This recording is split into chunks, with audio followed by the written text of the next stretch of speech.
Welcome bank दोस्तों, स्वागत है हमारे चैनल छलिया अस्त्र पर। दोस्तों, क्या आपको पता है हमारे भोजपुरी सुपरस्टार हीरो में से सबसे ज्यादा पढ़े लिखे कौन हैं? और अंत में हम आपको ये भी बताएंगे कि भोजपुरी में सबसे कम पढ़े लिखे स्टार कौन हैं। तो वीडियो को ध्यान से देखिएगा। ऐसे इस लिस्ट में हम भोजपुरी के टॉप 10 स्टार को ही शामिल किए हैं। नंबर 10 अरविंद अकेला कल्लू। अपने बहुत ही छोटे उम्र से ही भोजपुरी इंडस्ट्री में एंट्री करने वाले अरविंद अकेला कल्लू ने मात्र 12th तक ही पढ़ाई किया है। Number 9 Ravi Kishan. Bhojpuri film industry के किंग कहे जाने वाले रवि किशन ने अनेकों भाषाओं में काम किया है, लेकिन रवि किशन के पढ़ाई की बात करें तो रवि किशन मात्र 12th पास ही हैं। नंबर 8 दिनेश लाल यादव। भोजपुरी इंडस्ट्री के जुबली स्टार कहे जाने वाले दिनेश लाल यादव ने मात्र 12th तक ही पास किया है। नंबर 7 नीलकमल सिंह। भोजपुरी एल्बम इंडस्ट्री के बहुत ही मेहनती सिंगर नीलकमल सिंह ने गाना गाने की शुरुआत बचपन में ही कर दिया था, लेकिन नीलकमल सिंह ने अपने सिंगिंग के साथ साथ पढ़ाई को भी जारी रखा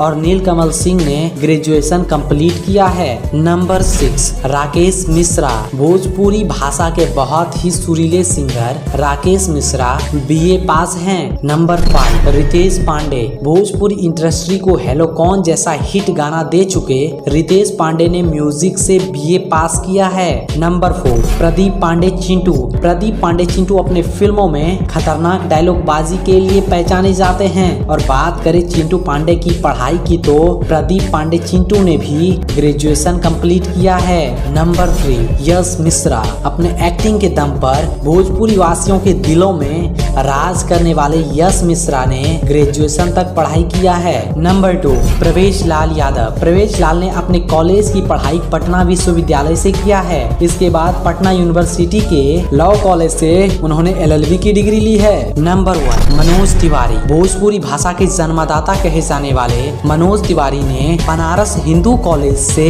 MPEd किया है। दोस्तों, भोजपुरी इंडस्ट्री में सबसे कम पढ़े लिखे स्टार पवन सिंह, प्रमोद प्रेमी यादव और खेसारी लाल यादव हैं, क्योंकि ये तीनों मात्र 10th पास यानी 10वीं पास ही हैं। तो हर विटामिन से कम नहीं थे, जब टाइम से